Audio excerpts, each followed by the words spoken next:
Hey there, Regina Anley here, and it is time for Coffee with Regina.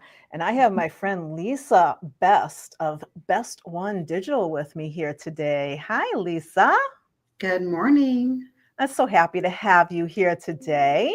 Yeah, Uh, thanks for bef- having me. Before we get started, let me tell you a little bit about Lisa.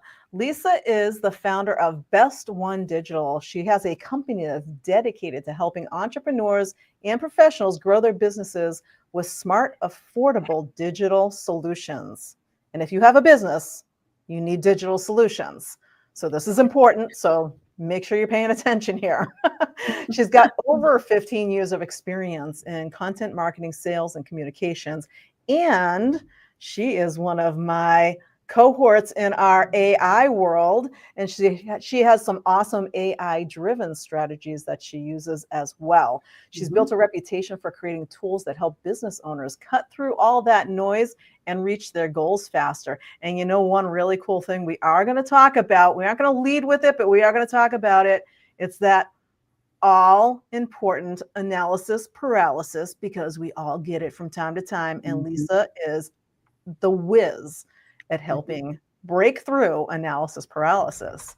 So we got a lot to cover today. We sure do. We sure do. Thank you very much again. I'm excited to be here.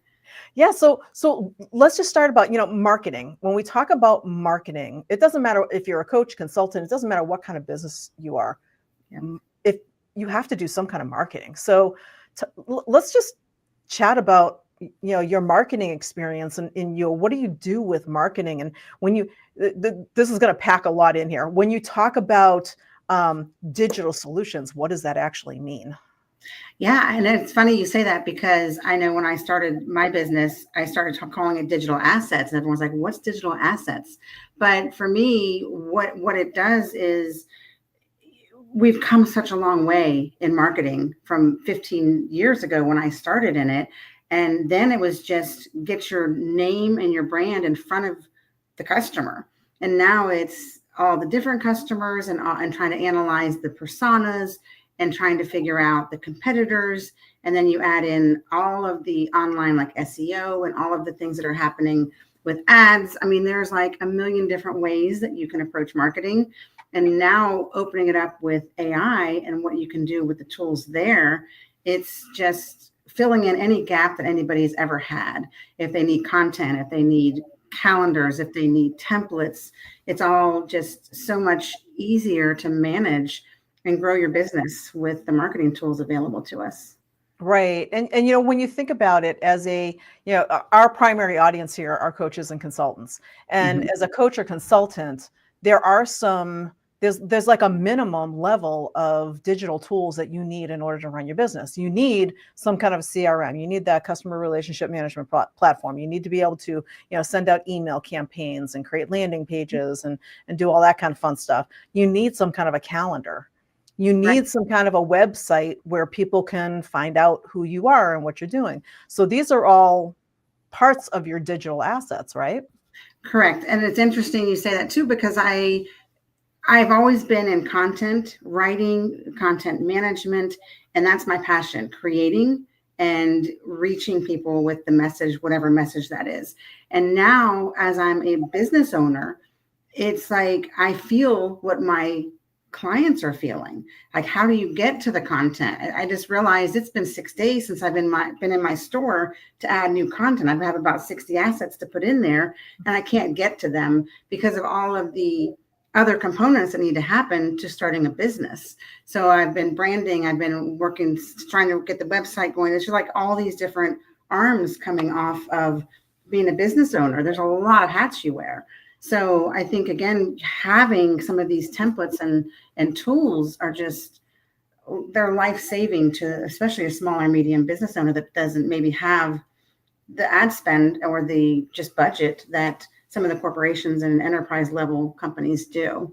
Yeah, and that's a really good topic because as a newer or somebody who's like just starting out in their business, maybe 5 years or less in business, it comes down to a lot of budget. Now, you can't start a business without money. So the bottom line is that if you want to start a business, you need some funds. You're going to find a way or make a way. You're going to take out a loan. I've known people who have taken out home equity loans to start their business, pulled money out of their retirement accounts, whatever. You need something. You need to spend money to make money, as they say, right? Same thing. And when it comes to those digital assets, you think about, well, how much do I really need? So how, if, I loved you sent me some questions earlier and some talking points. And one of the ones that I really loved was, if I only have $500 to start and get going with this stuff, where should I spend that $500 in order to like really get a solid foundation in place? Right. And for me, I've done a lot of things in my career. And one of the things I'm most passionate about is I've mentored other like copywriters and other people that are getting started. And now I've turned that into strategy calls for businesses because they don't know where to start. They don't know how to prioritize and how to figure out. But my number one thing that I always tell every single person I mentor is take a look at what is closest to putting money in the bank. That's what you do first. Then you can work on all the other moving parts as you're getting money in the bank. So you start with small, you start with 1 or 2 platforms and you build from there. But again, think about how can I make money now quickly to start building out what I want to build out, my vision or my dream of what my business is, where it's headed. Because no one's going to start a business and be where they're going to be in 5 years. So you have to kind of be like, okay, the bills aren't going to pay themselves for 5 years on their own. So how do I get to that point? So that's where you kind of start analyzing, and you can't, where I said before, you can't get paralyzed by trying to make everything perfect. I need to have the perfect website, the perfect logo, the perfect colors, the perfect everything. You have to just go and start with one idea and put the money in the bank, and then everything starts to come together. And then when you get to that point, it's so exciting to see. But again, it's just, you can't stop. I always say progress over perfection. Keep moving forward. Keep taking every step every day, whether it's a big step or a small step, but every single day, take a step for your business. Yeah, we talk about perfection a lot around here. And, I always say perfection is overrated. Perfection is not reality, because what is perfect to me is not necessarily perfect to you. So your view of perfection is skewed based on what you know and your knowledge and your background, your beliefs and everything else. So there is no such thing as perfection because it's all in your head. And so many people end up, this is tying in so nicely here, to that analysis paralysis, because I want to get started. I want to get the stuff going. I'm not quite sure where to start. I know I need all of these digital assets. I need a CRM. I need a calendar. I need a website. I need this. I need that. And you literally back yourself into that analysis paralysis corner going, okay, well, I don't know what to do first, so I'm just going to do nothing. So what do you do about that? Well, for me, it's hard because I'm a type A personality. I like everything to be, perfection. And what I've learned is progress and quickly pivot. So you get the progress going, and then you kind of figure out, okay, is this working? And if it's not, where is it broken? At what part of what I've just launched or done is broken that's not working? And then you pivot and you relaunch, and you just keep putting stuff out there, because in any business, if you're not getting in front of your customer, you're not making money. So you don't have the time in today's world to keep analyzing and making sure that you've got the exact right color on your logo. That's you just don't have time for that. So for me, I'm a list maker. So I've moved from paper mostly, but I am using Trello and Jira and working in some of the management platforms to move projects forward myself, whether any kind of project management, because if I'm not doing something every single day, I wake up in the morning, I'm like, oh, I'm behind. So you start feeling that urgency because you see what everybody is doing out there, especially with AI, and you're constantly trying to figure out, am I using the best tools? Am I getting everything out there? But to simplify it, you really just have to break it down. What's going to put money in my bank this week? And make a short list. You can't, sure, you have a master list of your project. You have to go from start to finish and see the whole strategy. and the big picture, but you have to break down into baby steps every day.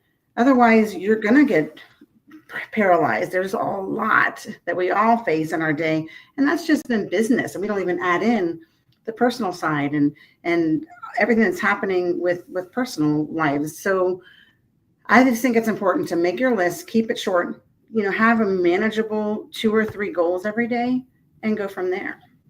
Yeah. And that makes a lot of sense too, because a lot of us will wake up in the morning with these, grandiose ideas of, oh, I'm going to get this done, this done, this done, this done, this done. And we put so much on our Yes. plate Yes. that when we don't get it all done, or we find ourselves in that analysis paralysis because we're Mhm. like, oh, wow, it's like, oh, crap, I got to get all this stuff done today. I was like, what was I thinking? And you do nothing. And so it's either, it's one way or the other. You do nothing or you do some of it, knowing that in the background that, I knew I was never going to be able to get all of this done today. I just told myself I was going to do 5 major projects today. There's no way I'm getting my 5 major projects done. It's like, Mhm. pick one. So you really need to set those goals, and they You need do. to be realistic.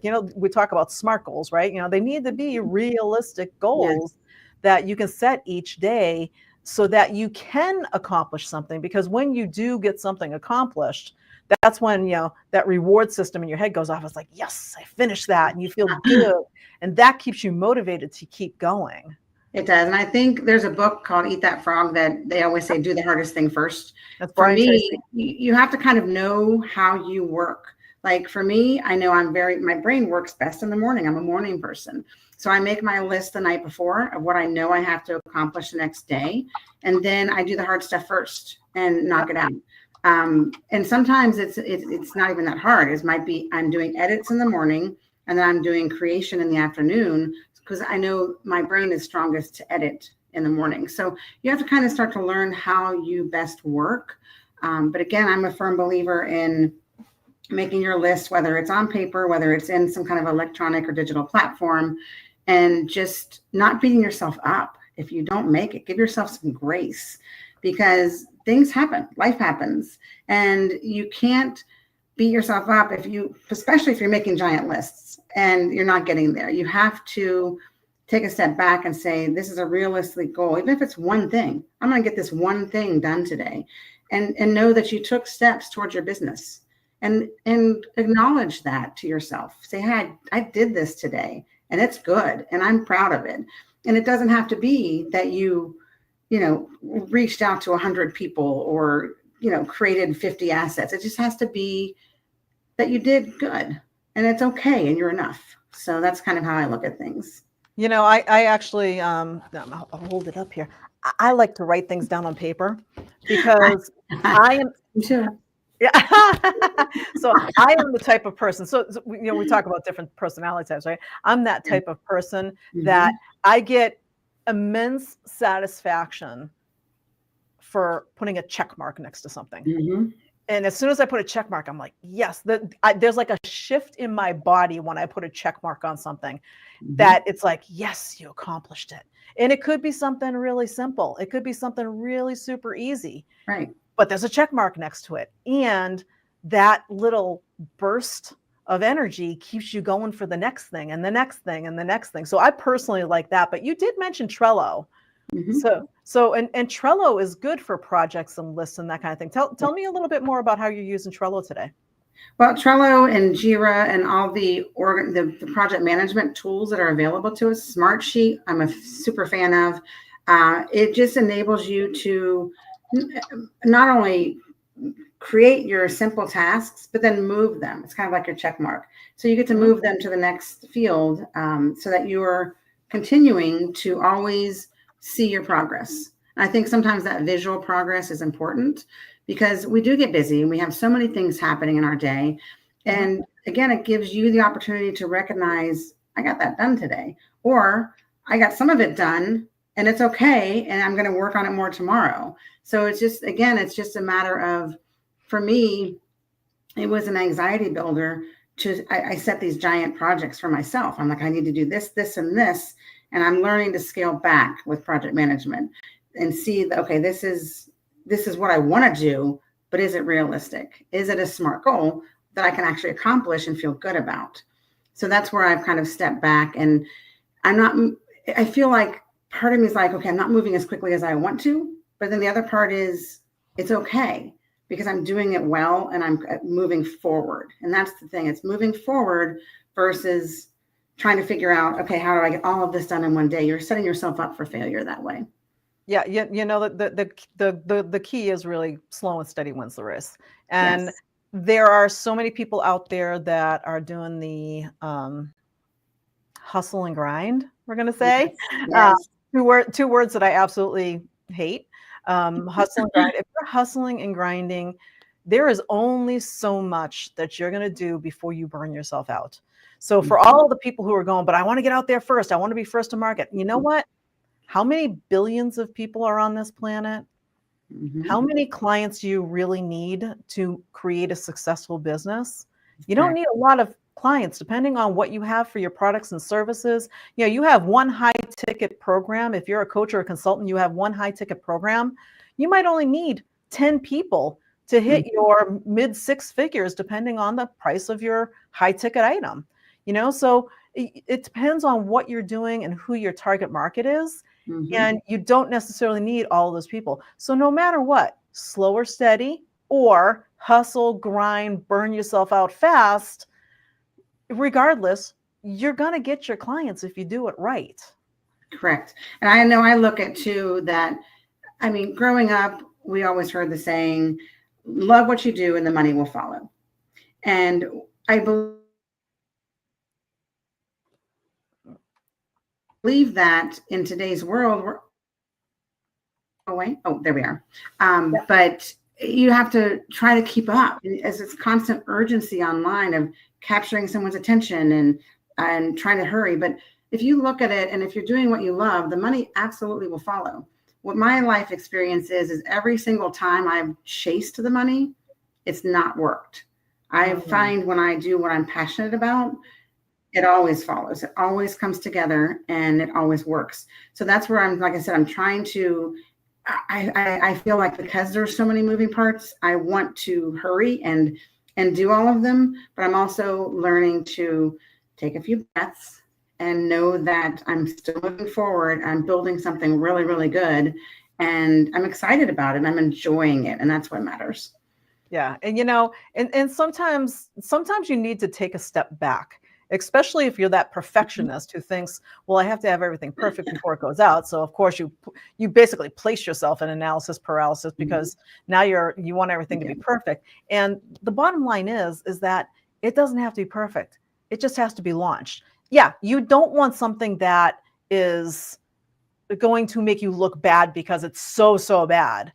But what you think is, you know, what you think is not necessarily the way you want it and not good enough for you, for your audience, they're like, wow, that's amazing. As long as it provides them the result that they're looking for, it doesn't have to look perfect. It just needs to get out there so that they have access to it. Because the bottom line is that they don't care about your process. They don't care about any of your frameworks. They don't even care about your templates and all the other stuff that you have. All they care about is, do you have a result that I'm looking for? If that result is in the form of some templates to help them out by modeling and you know, getting your digital stuff set up, and you can help provide that result, you're hired. You know, that's the way it works. They just want the result. Yeah, I agree with that completely. It's just how, you know, trying to show them, I feel like I got really good on building, so I have to give myself the patience that I would give to somebody that's working for me. I wouldn't beat somebody else up, so I need to stop beating myself up and know that I'm just going to keep moving towards it. The store is always going to be a work in progress. There's always going to be assets and products that need to go in because everything's changing so rapidly. So, and the people's needs are changing rapidly, in the environment where their business owners are, they have different needs now than they did 5 years ago. So they have less on their teams, and they have less people working for them. So they need what I'm building. I just have to, again, it's just an encouragement to everybody to just take a breath and give yourself grace, that as long as you're doing something every day, I always tell people, just do baby steps every single day. you will get there. Right. Now I understand that you've got some templates and stuff like that that you use with your clients. So let's talk. So over here in our unicorn factor world, we talk about not using templates directly because you don't want to look like everyone else. However, templates are actually a good thing because you can model the template, make it your own. So you can still create something unique even if you're using templates. So tell us a little bit about templates and the types of things that you template. Well, it's interesting because every corporate company I've worked for, the first thing I would do as a content writer was let's make templates to use to speed up our processes. And we were constantly making templates. So when people think that a template is going to make them like everybody else, it truly doesn't. What it does is it enables you to move forward faster. And I can guarantee your competitors are using it. So when I look at that, I think, okay, how can I add to that? What templates do people need to build a business and to grow a business? So that's kind of some of the things that I'm building. But for me, everything that I try to do has either spots built in with brackets where they can personalize, or I do strategy calls to show them, here's how you use it. Here's how you move ahead. And I do a lot. That's what I'm primarily doing right now, which again does slow me down with building, but I'm doing strategy calls with business owners to show them, here's how you move ahead. Here's how you stay competitive. We know the job market out there, they don't have the employees anymore they used to have. So they need somebody like me. Basically what I've done is I used to be in content management. Now I'm building it for everybody. And it's exciting because it's what I love to do. So that's kind of how I look at the content and the templates and what I'm building. And again, I'm personalizing, I'm creating custom packages for people. I'm in my happy place. So I think, again, I would encourage everybody, whatever business you're building, enjoy it. Yeah. I mean, that's the goal too. I mean, if you build a business that you start dreading getting up in the morning, all you've done is created a job for yourself. Correct. And you're not a W-2 employee anymore, so you're not even probably getting a regular paycheck every week or whatever. It's like all you've done is created a job that's actually worse off than you were before. Right. You have to enjoy it, and if you're not enjoying it, then you have to step back and figure out why. That's when you do analysis. Why am I not enjoying what I'm building? And again, it's just find that sweet spot of what you enjoy to do. And go for it. In today's world with AI and with the tools that we have, you can start a business. You can learn anything you want with AI. You have all the different LLMs available to you. There's just so many ways that people can launch businesses now that we've never had before. We've never had this kind of environment. So it's incredibly exciting. Yeah, and so let's talk a little bit about that because that's how I know you. I know you from my AI world, and now with the advent of AI, everything has really changed. We talk about marketing, like you said, you've been marketing, over 15 years, or more like the 20 years, right? And marketing in those years, it's changed. It's changed dramatically over the past 20 years. And now with AI, it's almost like it didn't just like change, like go up. It's almost like it went from here to here. It's like it did a complete shift. Yes. So when you think about AI and your tools and even your digital assets for marketing and everything else, I mean, what's your thoughts on how AI has shifted the whole marketing landscape? Well, what I see is when I started way back when, it was, one person that was doing the marketing for a company, and they did everything. They did the social, they did whatever was needed, newsletters, posts out to newspapers. They built it all.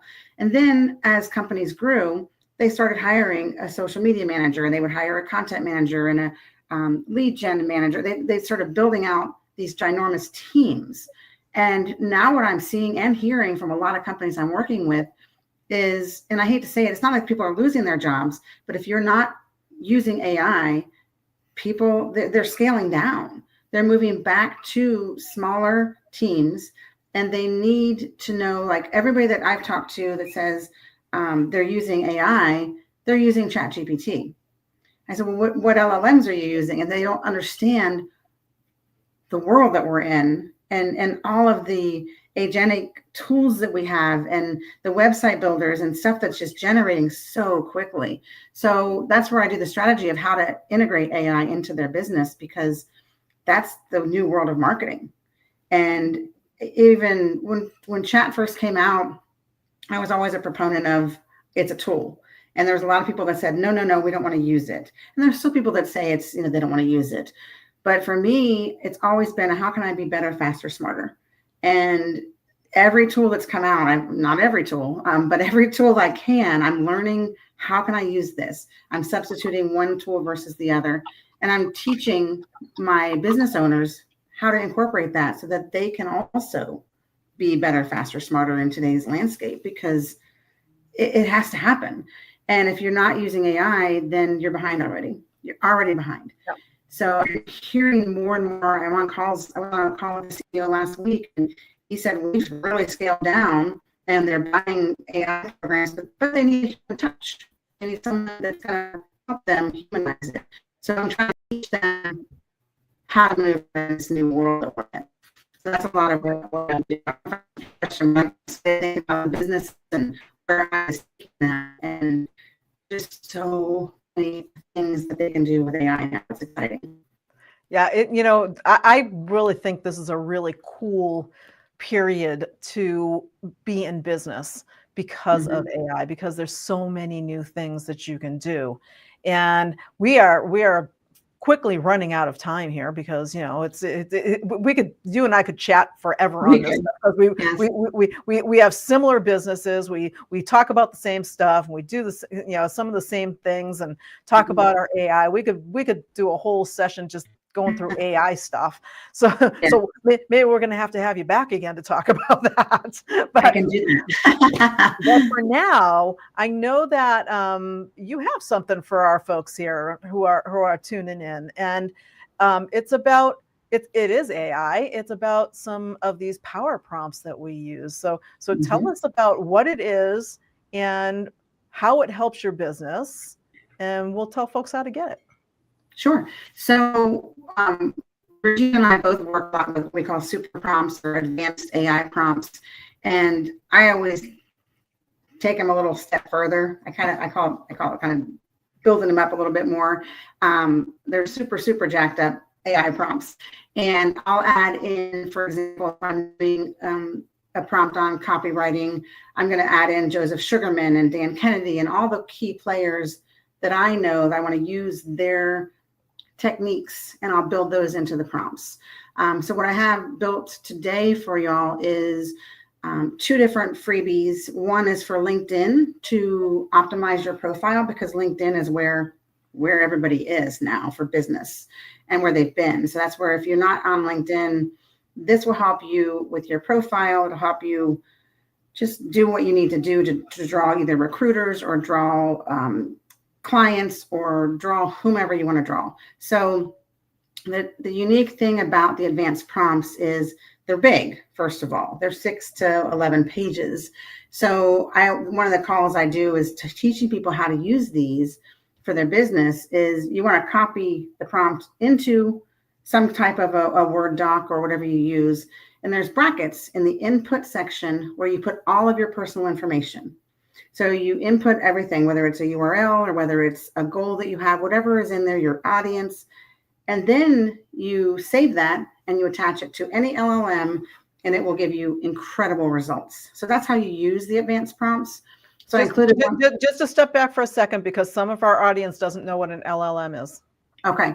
It's large language model, and there's a lot of them now. ChatGPT was one of the originals, but there's everything from Perplexity to Claude to Grok to, there's a Gemini. There's so many now that you can plug into, and for free. You don't have to use these advanced prompts in a paid version. You can use it. I've used a lot of them in Claude for writing, and it gives phenomenal results, just the basic free Claude. But I recommend you attach it with the document little paperclip versus trying to copy and paste it because it'll be just too long for the free version. And that'll get your best results. I also included one for, I don't know if I say it right because I've never said it, but it's Kaizen. So it's the Japanese principle for like improving 1%. Yep, That's Kaizen. yes, I never know how to say stuff because I'm so much a reader that a lot of times I'm like, I don't know how to say it, but this is what it is. Back in my corporate days, we used to do regular Kaizen Blitz periods. Like every year we had this like Kaizen Blitz. So that's the only reason I know how to pronounce it. Now I know how to say it. So that's how they always pronounced it to us. For all I know, that was wrong. I don't know. No, that's how you know that someone's a reader and not a, because I'm always reading stuff and I always say stuff wrong because I read it. But again, you plug in everything into the input brackets. You'll see an input section, and you'll see the brackets, and then you attach it, and it'll give you personal goals. It's like a self-help type of prompt. Both of those are free, and I've attached a link for those. You can download them free. They'll come down as a PDF. If anyone has any problems with PDF, just message me and I can send you the Word doc so you can play with it in that version. But I'm open to anybody reaching out if they have any questions. Yeah, that is awesome. I love that. And super prompts, power prompts, whatever you want to call them, they are actually awesome. So if you aren't using them, there's a lot of people who have them out there. I've got a set of 5 of them that I put out there too. And so we've got there's a bunch of us that have tons of them out there, and they're all free. So take advantage of them, download them, play with them, use them, and you'd be surprised just how well they work and how much information you can get out of AI by using them. And, like Lisa said earlier, it's like, it saves you so much more time. These tools save you so much time. Yes, because if you've built your brand and you've built your voice and you've built your audience, you have your mood board, all that, you put all that in the input brackets, and it literally will generate everything about your brand and your voice and give you, still needs to be edited, but it'll give you content. I've got ones I've written for blogs. I've got so many different super prompts I've written or advanced prompts to help myself with clients and with work. I would never, ever, and you can tell the people that do, submit anything that you use with a prompt straight over to a client or a customer. It will bite you every time. But the editing, the humanizing has to happen in that. So again, I would just encourage you just triple check, because I've received stuff from people and I'm like, even the pictures they'll use like in a gamma, there's all these typos. I'm like, you gotta fix that before you send that stuff. So I'm just like, no, because I do a lot of that's that perfectionist in you. I know, but they do. They can't. It's I'm a little OCD with that myself. It is. Well, it is your brand. It's your brand, so it has to be done with integrity. Yeah, so absolutely. We are out of time. And that link that we're talking about that I just put up here on the screen, I'm actually going to put that under all 3 of our platforms here. We're streaming right now on Facebook, on LinkedIn, and on YouTube. So I will make sure that link is out underneath all of the areas there, so you can go check that out. Download Lisa's 2 prompts. I did go to her page and check out the prompts. They look awesome. I know I'm going to download them and play with them myself because they look like amazing prompts. So thank you so much for being here with us today, Lisa. Absolutely. And just keep in mind that I am still adding assets to the store. So if you're looking for something, let me know. There's a lot more coming. So check back. We'll make sure. So once you see it, Lisa, and you see it on the platforms, put your information out there so that they can hook up with you. What is the best way for people to get a hold of you? What's your LinkedIn? Maybe LinkedIn? They can find me on LinkedIn, or they can email me. I'm at lisabest127@gmail.com, or they can call me. I'm open. So let's see if I type this in right. We'll throw it up on the screen. lisabest127@gmail.com. Yep. Any questions? Anybody I can help? Just let me know. I'm here to help. Oh, thank you so much for being here. Appreciate your time. Absolutely. This is great. I appreciate you having me. All right. And we will see you all next time on Coffee with Regina. Bye for now. Thank you.